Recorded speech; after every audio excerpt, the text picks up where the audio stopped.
ओम नमो भगवते वासुदेवाय।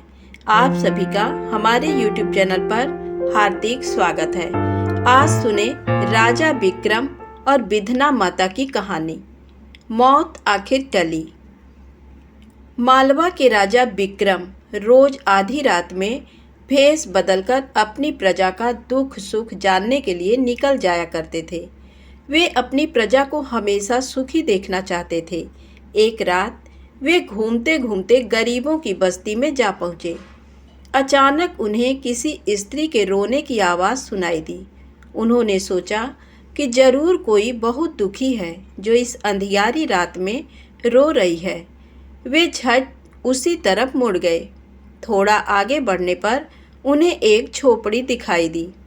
पास आने पर उन्होंने देखा कि एक झोपड़ी में दो बूढ़ी औरतें माथे पर हाथ रखे रो रही हैं।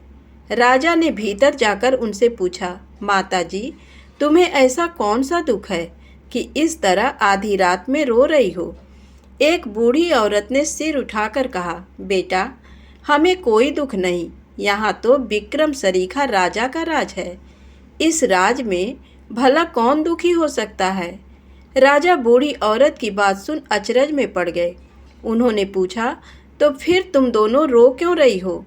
इस पर औरत बोली, बेटा, हम रोए नहीं तो और क्या करें? हमारा ऐसा प्रजापालक राजा विक्रम आज मर जाएगा, तब तो हम अनाथ हो जाएंगे। इतना कहने के बाद दोनों फिर से रोने लगीं। राजा गरीब से गरीब प्रजा का अपने प्रति ऐसा प्रेम देखकर गदगद हो उठे। उन्होंने उस औरतों से पूछा, क्या कोई ऐसा उपाय नहीं है जिससे राजा की मौत टल जाए? औरत बोली, बेटा, विधना माता ने जो माथे पर लिख दिया है वह भला कभी मिटता है? मगर देखो, राजा अगर इन 4 बातों पर अमल करे तो शायद बच जाए। भेष बदले हुए राजा विक्रम ने पूछा, वे 4 बातें कौन सी हैं माता जी? बूढ़ी औरत बोली, सुन बेटा, 4 बातें ये हैं। नमकीन भोजन नहीं, रात में सोना नहीं, नाते रिश्ते दूर, बैरी का आदर सत्कार। राजा को इन्हीं बातों पर अमल करते हुए रहना है। समझ गए ना बेटा? राजा ने कहा, हाँ माता जी, मैं अच्छी तरह समझ गया। इतना कहने के बाद उन्होंने दोनों बूढ़ी औरतों को धीरज बंधाया और राजमहल लौट गए। राजा ने महल में प्रवेश करते ही 36 तरह के पकवान बनवाए और 32 तरह की साग भाजी भी तैयार करवाई, मगर किसी में भी नमक नहीं डलवाया। पूरे महल को जल्दी जल्दी अच्छी तरह सजाया गया। पूरा महल प्रकाश से जगमगाने लगा। राजा ने अपने सभी नाते रिश्तेदारों को दूर भेज दिया और नगर के द्वार को खुला ही छोड़ दिया। आधी रात जब बीत गई तब ठीक उसी समय विधना माता धम धम करती आ गई।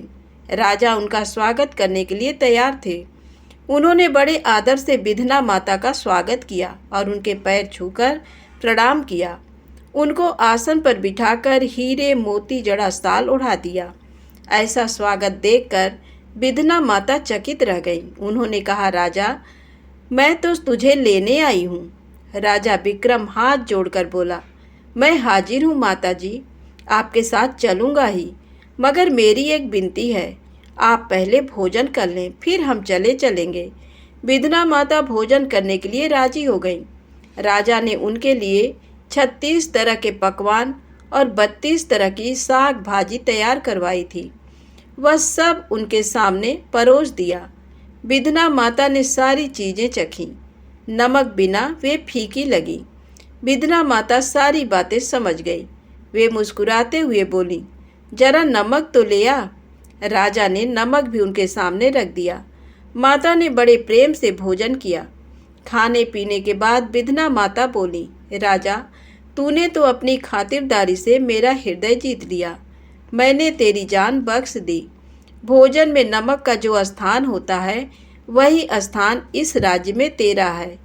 तेरे बिना ये राज्य बिना नमक के भोजन की तरह हो जाएगा। अब तू बेखटके राज्य कर और अपनी प्रजा को सुख दे। इतना कहकर विधना माता छम छम करती वापस चली गई, मगर जाते जाते राजकुमार को साथ लेती गई। स्वर्ग में चित्रगुप्त ने जब उस राजकुमार को देखा तो बोला, ये तो विक्रम का बेटा है, लाना तो राजा को था। इस राजकुमार का समय तो अभी नहीं आया, इसको पृथ्वी पर वापस भेज दें।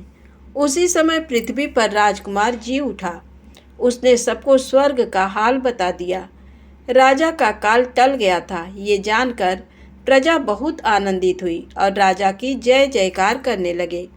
दोनों बूढ़ी औरतें भी राजा की मौत टल जाने पर राजा को बधाई देने के लिए महल पहुंच गईं। राजा को देखते ही वे पहचान गईं। बूढ़ी औरत दूसरी बूढ़ी के कान में फुसफुसाई, अरे उस रात जो हमारी झोपड़ी में आया था वह तो हमारा राजा ही था। राजा विक्रम भी उन दोनों को पहचान गए थे। उन्होंने हंसते हुए दोनों को ढेर सारा इनाम देकर उन्हें विदा किया। धन्यवाद।